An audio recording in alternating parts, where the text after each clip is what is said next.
What we're dealing with is symbolism. Theater is not real. It is a symbol of reality.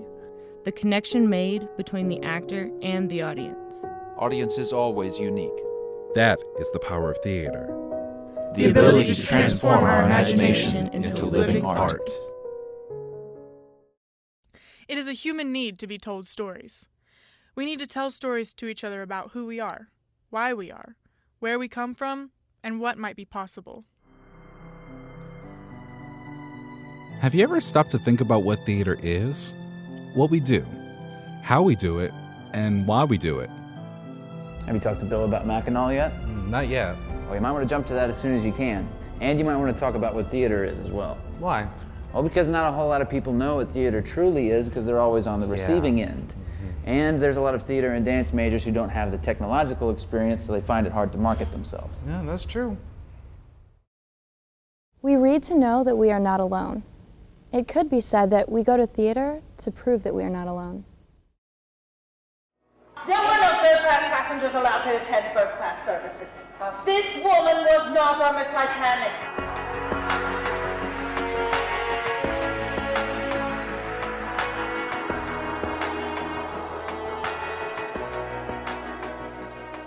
Well, for me, and especially if I set it apart from a film experience, it is the collaborative model. That is what makes theater unique. It is what trains us in theater to be fuller human beings. I think that what I was talking about in terms of teaching communication and really dealing with people is a component, but it's also part of, the larger communication process that's required of theater collaborators in terms of communicating vision to designers, making sure that we're all working towards a unified approach for a product that is going to be gone as soon as the last curtain comes down. I always thought theater arts was really a reflection of who we are as a people, that it gave a voice to the struggles of humanity. It gave a voice to the happiness of humanity. It was a way that we could communicate.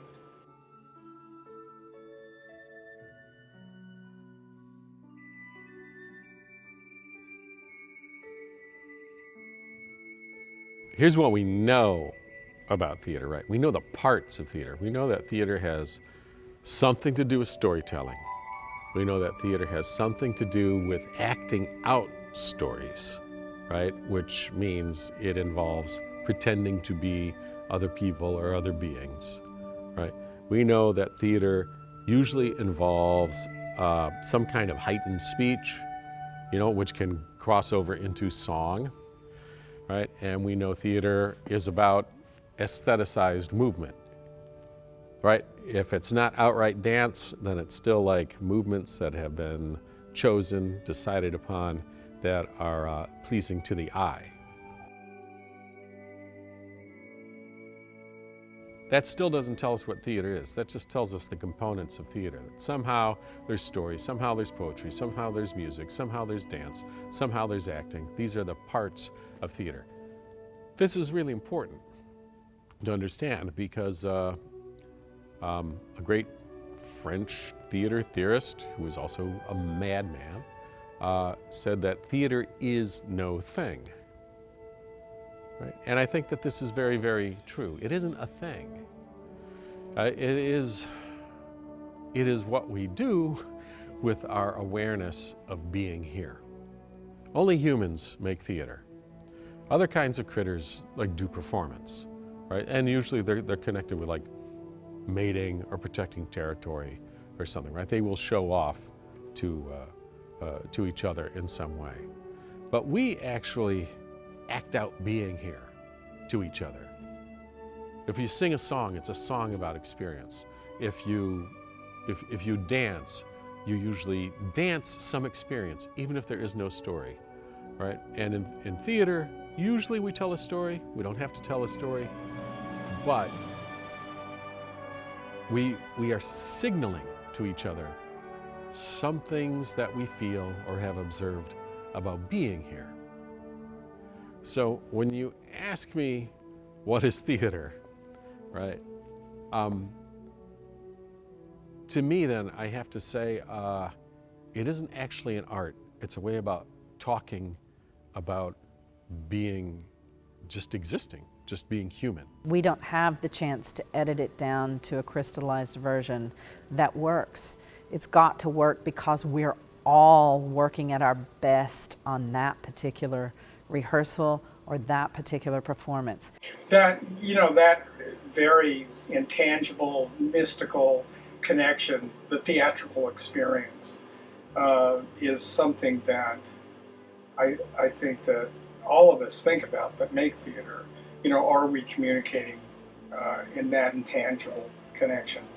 I can remember many times being in the theater, watching a performance and just being mesmerized.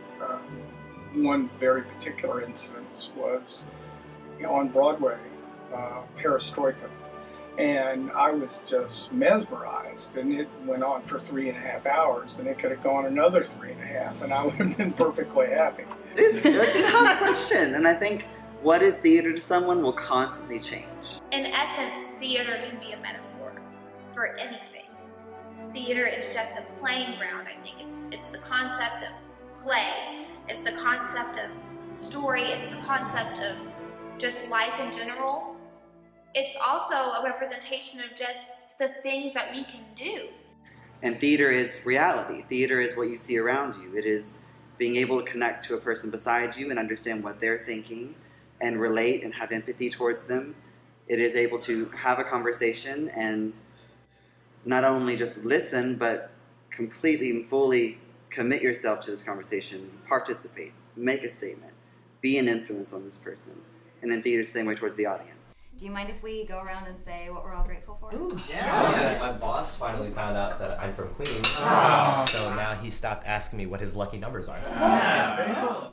Understanding that the work in play, to work towards a sense of play, to where we can protect ourselves while still being ourselves. Check this out.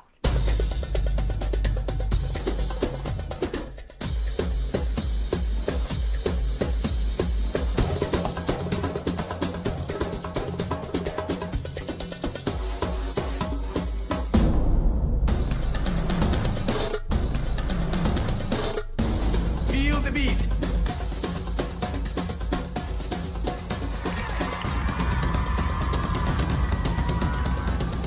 Dance, I think, is the embodiment of life.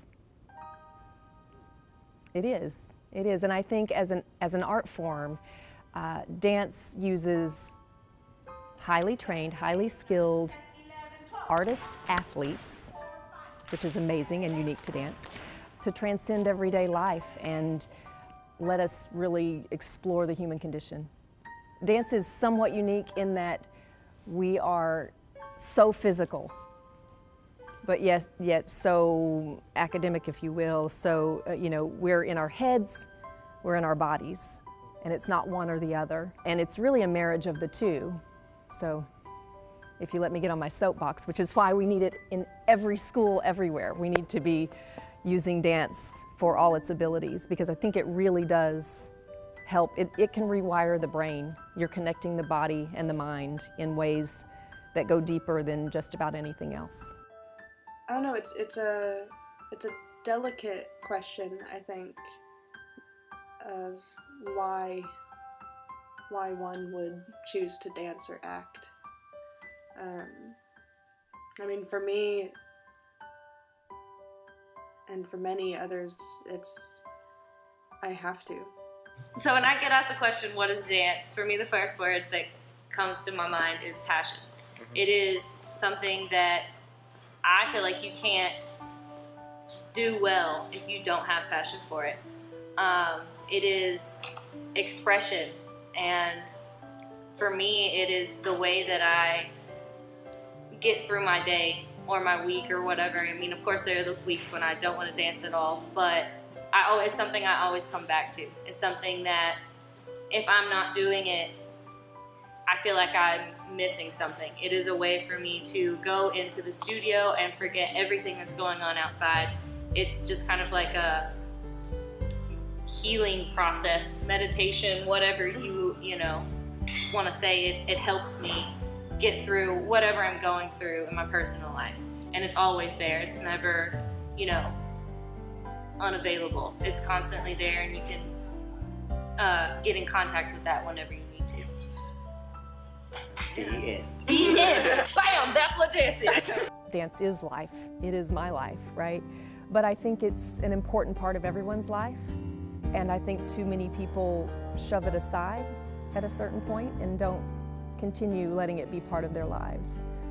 I think we can get at something that goes beyond words. And another thing is that I feel like today we're very disengaged with our bodies.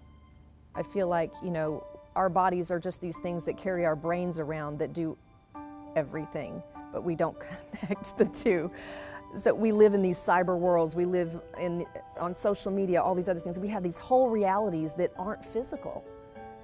And I find it a little bit frightening. I find it, don't get me wrong, I love social media, I love all of that stuff, but I think we have to find a balance, and I feel like dance definitely keeps me grounded, but I think that if we get back in touch with our bodies, we're going to be a little more whole as humans, and it keeps us in touch with the fact that we are human. Not to mention the fact that we are storytellers. And in our country right now, the power of good storytelling, of connecting human beings, we are on the cusp of really being able to impact people, because, it's not just about elections, but it's about our human dissonance right now in this country, that there is real potential to create story, to tell story that make you a better human being, and to be the person behind that, to be able to tell those stories, to create those stories in a meaningful way. It validates why you were put on the earth. The Crucible at the Rep this year. That story at this time, at the time of the presidential election in America, hugely powerful.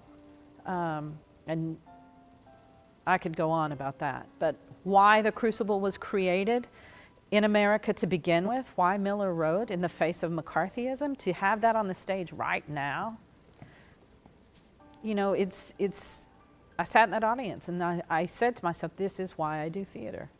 This is why.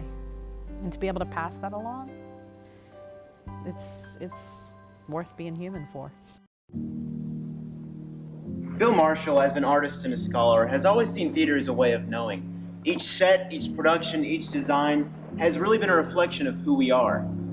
As an archaeologist of sorts, Bill is really able to tap into these past cultures, finding people and places that really inform his aesthetic choices. To him, it's a wonderful way of learning. When I first heard that phrase, I was teaching at Swarthmore College, and one of my colleagues, Lee Devon, a brilliant theatrician, used that phrase, theater is a way of knowing. And I always thought that was really an interesting kind of comment on what theater really is for the practitioner, because each play that we do provides us the opportunity to be able to investigate other people, other environments, other struggles, other conflicts, other stories, plots, Are you kidding me? It's a very interesting way of being able to learn. This is a pointless debate. There probably are many different processes to bring the set to completion, but what happens here is that we come up with a show that we're going to do, or a production, could be theater or dance, and the design is imagined by both the director and the scene designer, which is often Professor Bill Marshall, and they will take that idea and work on it, talk about it, and he, if it's him that's designing it, will draw it, he will sketch it, he'll talk to me about what we can and cannot do, just as a general idea. And once he and the director are feeling good about where the direction in which the design is going, then he will come to me with a drawing, typically a ground plan and a front elevation, and we'll talk about how much the design might cost.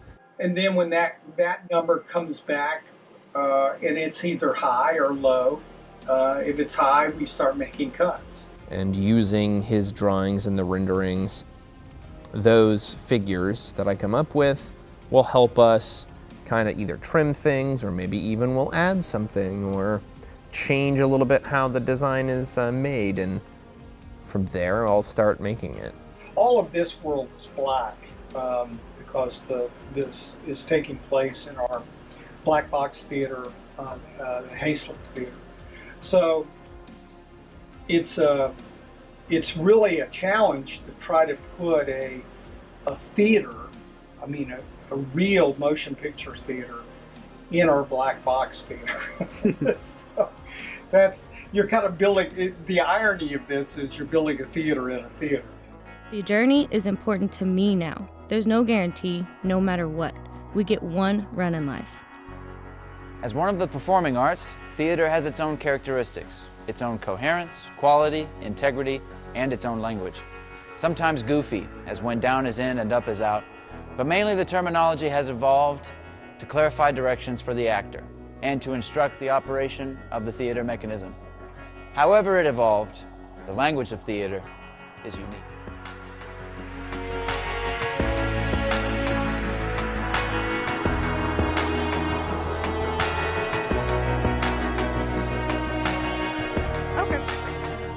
All right, so we're standing here in our Black Box Theater, known as the Hayslip Theater. It is a in-the-round theater, but it's also known as a flexible space. So we can do a seating configuration in any way we want to do. So we can have it all on one wall, we can have it in 3 sides, what we call a thrust configuration. We can have it in 4 sides, an arena configuration.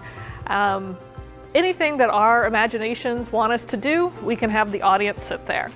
And have the stage. It's a small theater, so it allows for a very intimate setting so that the actors and the audience have a really close relationship.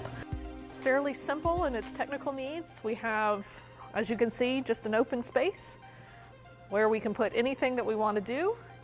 We have a grid, which you can't really see because of the lights that are on, but there's a grid up there. That's where the lights get to hang. We can hang probably 200 to 300 lights if we wanted to. We don't usually, it's about 100. Our booth is up there. That's where our students who operate and run our shows. So this is a completely student-driven endeavor most of the time. Faculty often design and direct, but any student that really wants to push themselves, we have opportunities for you. So that's where our students run the shows. Down here is where we act and we create our sets and our lights. Hi guys! So I'm here to tell you a little bit more about what's called stage directions. So if you're sitting in the audience, you've got your left hand and your right hand. Well, in theater, left and right are very different. That's all about the actor's perspective. So I'm standing here on center stage. So makes sense, I'm in the center of the stage. But what I'm also is sitting here on downstage center. Used to, long time ago, theaters were raked. That means that the upstage, the side that was further away from the audience, was higher up than the side that was closest to the audience. So that if you took a ball, it would roll all the way down. All right, so the side that was further away was upstage, and the side that was closer to the audience is downstage. So here I am at downstage center. If I want to move this way, I'm going to move to my, as an actor, stage left. So moving to stage left, the actor's left. If I move upstage, away from the audience, I'm now upstage left. I can move through upstage center to upstage right, using my right hand, actor's right, down to downstage right, and back to downstage center.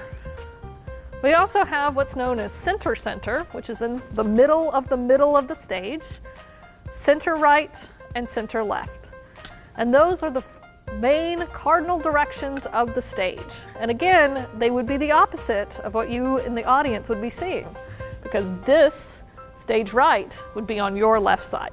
The grid, or gridiron, or steel grid, or suspension grid, is a metal framed walkway and rigging location above the theater space. So in our case, there's about a 50-foot shaft of building that at the top of it has a steel channel grid, so to speak, that rigging can be attached to, that our line sets that hold up our scenery and soft goods are attached to, etc. This is the rail itself. Here you have a line set, and a line set just means that it's a set of steel lines that hold up a pipe or batten above the stage. Those lines go up to the grid, to a set of pulleys, over to the wall, they hit another set of pulleys, and are eventually connected to which is an arbor, right? So if you look up here, you can see those steel lines hanging and attaching to the arbor. The arbor is operated by a rope right here. This is the hand rope, or the operating line. The operating line is locked right here at the line lock, okay? If you remove this ring and unlock the line, now it can be operated by hand. Some of the scenery that we have in the theater are legs and masking, and these are some black pieces of fabric. Here's a set of legs, which I'll bring in. These might also be known by other names. Here we call them legs. And we see that what they do is they mask for the audience the stage, and they prevent the audience from seeing backstage. They create a frame of view, but they still allow people to enter in from between them.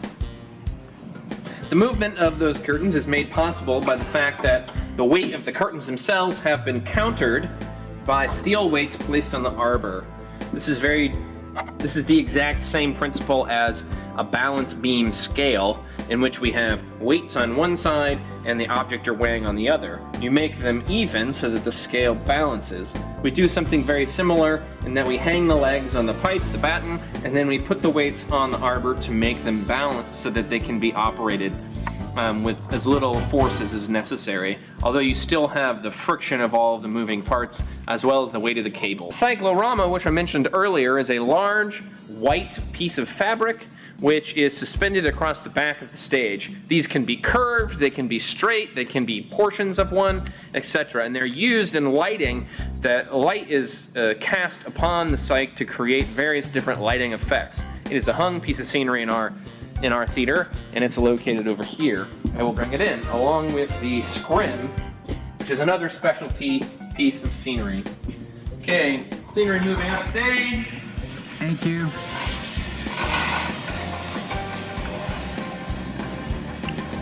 The correct answer, whenever someone calls out they'll be moving or doing something, is thank you. Not okay, or got it, or sure, but thank you. Scenery moving. Thank you.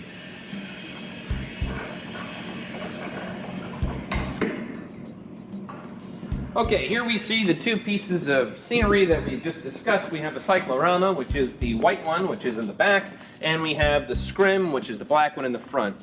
If you get real close and look at this, you can see that this is actually a semi-transparent material, and if the object behind it is lit, it will be quite visible, but if light is cast directly onto the scrim, it pretty much hides the object behind it. It's really good for using in combination with the cyclorama because it can help you blend the light on the cyc and have it be less noticeable. It's also really good for revealing effects. So you can have a scrim in place, you can actually paint the scrim and have a scene on it, and then the audience sees that scrim, and then what's called a burn through happens, in which the light actually comes on behind the scrim and suddenly you can see through it. It's often used in musical theater numbers, and there's a great film example of it in the, 2000s version of Chicago. In that film, there's a great use of a scrim. See the art in you, not you in the art. Theater leaps over every boundary that is put between us. It brings stories to life and makes us think, not only about those things that we agree on, but also about those problems and difficulties that we all deal with. Play makes us feel good. Playing makes us feel good. Some cognitive scientists say that it's actually an emotion, because when we start to play with each other, we have an agreement, right? And and we're gonna play per certain rules, even when we make up the rules that goes along. And we set aside playtime requires a special place, right? And playtime is a special way of using time. And when you play, like if we mock wrestle, both people in mock play, or both animals in a mock fight scenario, actually get all like these, what are they called? The, basically dopamine, right? Like pleasurable secretions from our glands and brains, right? We get this sort of rush from play. If we have a real fight, it's only the person who wins who feels good.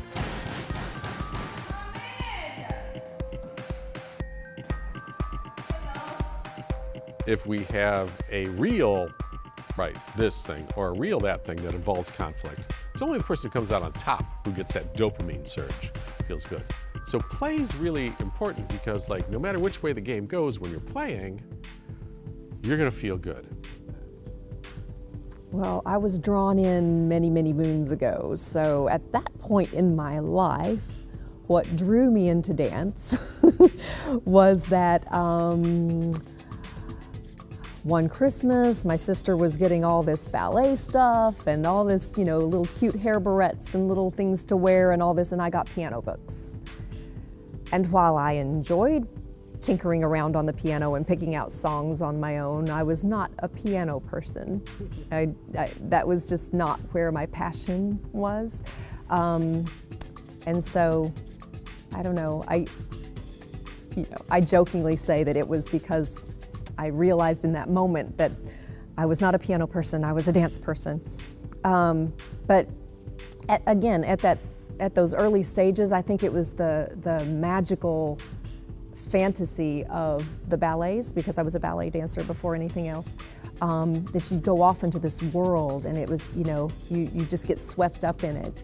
And some of it was the make-believe part of it, but also the exquisite form that, of course, we were always trying to achieve, right? It was not achieved from day one, but it just, the beauty and grace and the lines, that still gets me when I see wonderful dancers performing. And so as a ballet dancer, that's what I really was drawn to, the magic and the beauty of the lines. What inspired me? Nichelle Nichols. She played as Uhura in Star Trek: The Original Series. She was the first African-American to play an equal role. She was getting ready to leave after the first season and go back to her first love, musical theater in New York City. So that weekend she thought it over and she went to this, what I believe was an NAACP event, where one of her friends told her that a Star Trek fan wanted to meet her. Right across the way, she sees Martin Luther King Jr. She's still looking for this Star Trek fan. No, I'm the Trekker. I'm the Trekkie. I'm the one that wants. I'm your biggest fan. She's amazed. This giant wants to come and talk to me because it was a show about equality that cast a division that no other show had done. She told him that she was prepared to leave the show, and he said to her, "You can't do that." He said, "Don't you understand? For the first time, you are seen the way you are meant to be seen. You do not have a black role. You do not have a colored role. You have an equal role. She went back to Gene Roddenberry and continued on playing Uhura, and not long after that, she was known for doing the first interracial kiss on national television with William Shatner. When I was young, I was in private school, and I went to St. John and Anne's School, which is a Catholic school in Jersey City, New Jersey. I was probably around like 3rd grade, and I went to watch, we had field trips back then, and our field trip was to watch a show called You're a Good Man, Charlie Brown on Broadway. So we did, and I watched it, I enjoyed it so much, but what caught my eye was that the character, or the actor playing Linus, was played by an Asian. And before, or previously, I'd already been inspired to do comedy by the likes of Robin Williams, and, Chris Farley, or Jim Carrey. But it wasn't until I saw an Asian on stage playing the role of Linus, to see somebody on Broadway, to be in a position that inspired me. That's when I knew that that's when I wanted to act, because I started to feel like it was a dream that was attainable. When I was a little kid, my mom took me to go see a play. It was a touring play. It came to our little town. It was being done in the city hall, in the Coliseum, which was like a gym, right? But that also had a little proscenium stage. And it was a touring production. I don't know where it came from, because I was only like 10 years old, of a Neil Simon play, Star Spangled Girl. And I didn't understand it, but I knew that it was funny, and I knew that it was this magical use of my time that had never occurred before, because we were sitting up in the balcony, and so I got to look down on this lit stage, and it was funny. And I remember some joke where it's like the Star Spangled Girl has bought like some expensive kind of food that's in a special container, and the guy goes like, "This is just like, this thing costs $25, but really it's just a can. It's just like a really cool looking can, And I got that. And also knew it was like I was out at night and the world was different, right? And these people were doing something that was very interesting to me. I decided I wanted to be a theater major my sophomore year. Back in high school, back in the day, I was in a drama class. And my sophomore year of high school was when I decided I wanted to start doing theater. I didn't know if it was in the major or not. And then the summer between my junior and senior year, there's this program called Arkansas Governor's School, so ATS, and I went for drama. And it really helped me figure out what I kind of wanted to do. And that's when I decided I wanted to be a theater teacher, because, I had one of the greatest high school theater teachers, always innovative against the edge of what the school board tells her to do, but it's always, she was this innovative woman, and she became my role model, and I knew I wanted to do that because I love helping children, and I love helping, I shouldn't say children, I love helping teenagers. I love helping children too. I'm not a terrible person, but anyhow, I knew I wanted to work with the youth in an innovative way, because a lot of times people look at teenagers and they think they don't go through the stuff that, we're going through now, like, oh, they don't know.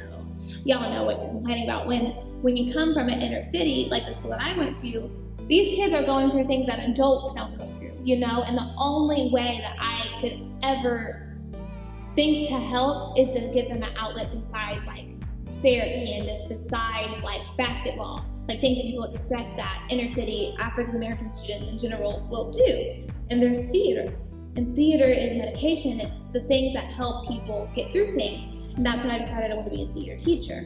Yeah, I started dancing when I was quite young, and I was lucky to have grown up in a neighborhood that had a lot of open space. There was a lot of fields and trees to climb in, and I remember just being surrounded by vast amounts of grass and land, and I was eager to fill the space and to move in it and to breathe the air as it was moving through the space.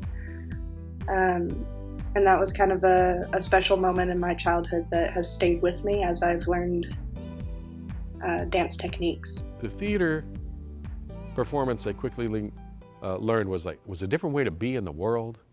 It made being in the world more interesting. It gave me different kinds of ways to express myself, even though I still hadn't been on stage yet, right? Even though I'm just like running around doing whatever, Fiddler on the Roof, like a little Irish Catholic kid doing Fiddler on the Roof at home, right?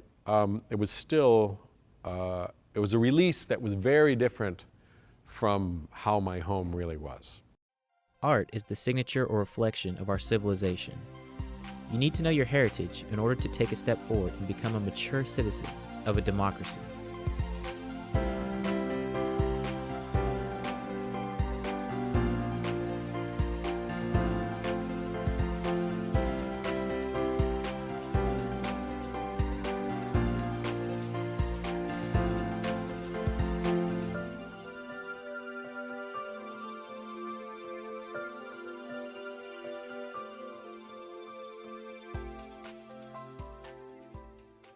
What we do is when you're a creator, when you're a maker, I mean, you get tied up in what's it going to look like when it's finished. I try not to really concern myself with that because I know that my processes are sound enough and I can manipulate the sequence of the process, but that doesn't really affect anything. And I know that the end product, you know, the target that we're aiming at here, the goal that is in front of us, is going to be fine. It's going to be fine. It has to be, because I know that my processes are fine. So I have this scene with Stacy Pendergraft. She is one of our associate professors. This lady and I were not on the Titanic together. Thank you. When I laid eyes on this lady, she was not a lady. She had short hair and a small mustache, and how she managed to fit into that dress and shawl only God can say. And it's so bizarre to me as a character that she is even here or what she's doing, but just the way that she delivers that is just hilarious to me. And I have to try my hardest not to look her in the eyes, otherwise I as Heidi am laughing and me as Winifred is just thrown out of everything. So it's tricky to me then, right? And this is your problem more than my problem. Yeah, what is theater for today? Right? What is theater for 10 years from now? It never stands still. It is never the same. What is the same is that people are always aware of being here and always have concerns and always have to find some way to talk about it in a public space to everybody else in a playful way. So the basics, story, movement, rarefied speech, rhythm, melody, these things, they're always going to be there. They've always been there, right? But just like music changes, you know, decade by decade, just like poetry changes decade by decade, just like arts, everything else changes and still remains art, still remains music, still remains dance. Well, yeah, a kind of theater, which is a human activity, right? Not a thing, it is no thing, like continues. It keeps going on. So the thing, right, the thing to get from an education is just like, realize that this is alive for you. Realize that this is a thing that only you can do. For what I want to do with theater, it's so very important to live in it and to be in it in every moment. My professors put me in a position where I could succeed, and they gave me all the tools that I needed in order to be able to flourish and create opportunities. Create opportunities, not go after opportunities or be prepared for opportunities when they presented themselves, but to know that I was equipped with the necessary tools to be able to create opportunities for myself if opportunities weren't given to me. Without dance, who would I be? You know? Oh, Stephanie would love that. I'm so serious though. We all come here because we love to dance. No matter what we do in life, we're always going to dance. Dance is going to be on our mind. So I am dance. Dance is me. Because you're there, you're in a sense creating that world with them together. Right? Like, boom, boom, boom, boom, up, roll it! Look at that. Oh, and because you people need us. You need us, so. We are art. Like Anna said, we are art. So therefore, the artists, the dancers, the actors, anything in that category, the world would be black and white. Oh, this is so true, though. Black It's and so white. true. We're playing with We're us. the It's color. entertainment. We are the entertainment of the world. We're the people you'll see on your TV one day. There wouldn't be film without us. Basically. I think that's the big picture.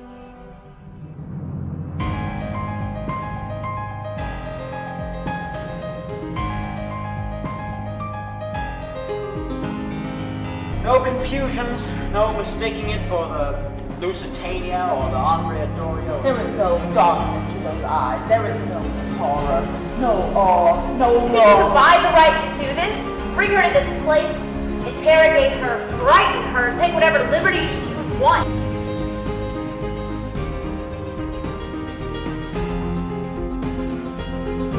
Hold on, Avery. Don't even try to pretend with me that you don't know what your sign is. Capricorn. Thank you.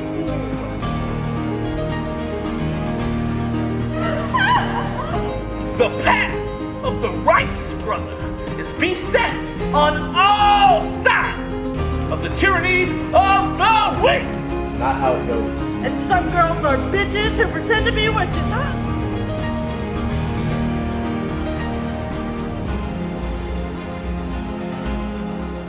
Next part, Isis. Yeah. Hey, it's Wofford, right? And, oh no. Sad each production.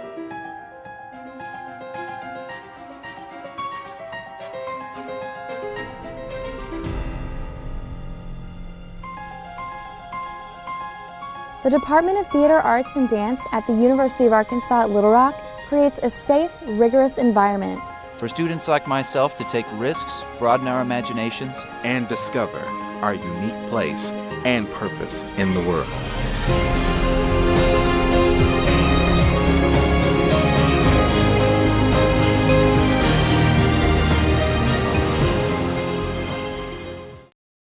Lights, camera, action. No. Is that right? Are we done? No. Or lights, curtain, action. Oh, you're gonna have fun editing this. as one of the performing arts. Oh man, okay. Will, you can cut out that bit about psychology, it doesn't matter. Okay guys, so we're actually gonna go over some theater terminology now. Let me try that again. What? Wait.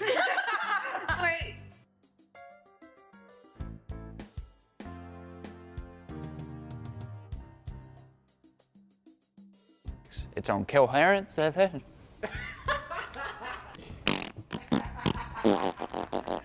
always happens.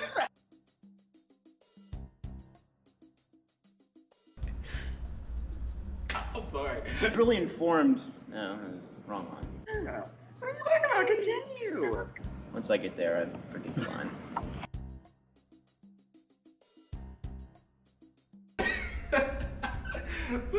This is freaking amazing. That was so good. That was so good. Thanks.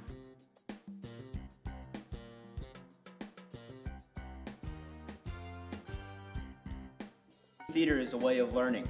Knowing. I said learning. William Shakespeare. This. I think he was an actor. Oh, I think I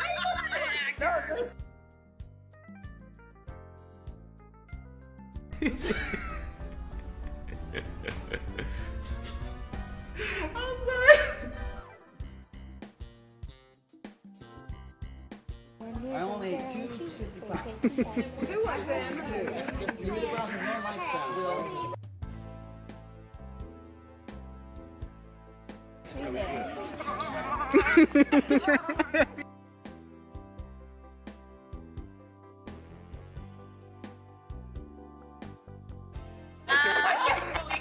We were laughing, and I was trying not to laugh so bad. I was like, make sure you do not laugh. Do not laugh. I'm gonna laugh. His face moved. And he was like, he had the phone, he was like doing this. Well, and he got really close, and then he moved his face, and so then I started laughing. And I was like, and then I got in trouble. Will you change up the travel pattern? Bob the Builder. Yeah, there. Was this the challenge? I haven't seen it. Okay, can you hit this? Yeah, yes you can. What? Is that Kamika with the pillow smashing her face? That's awesome. This is gonna be a movie. Is this the song they always use?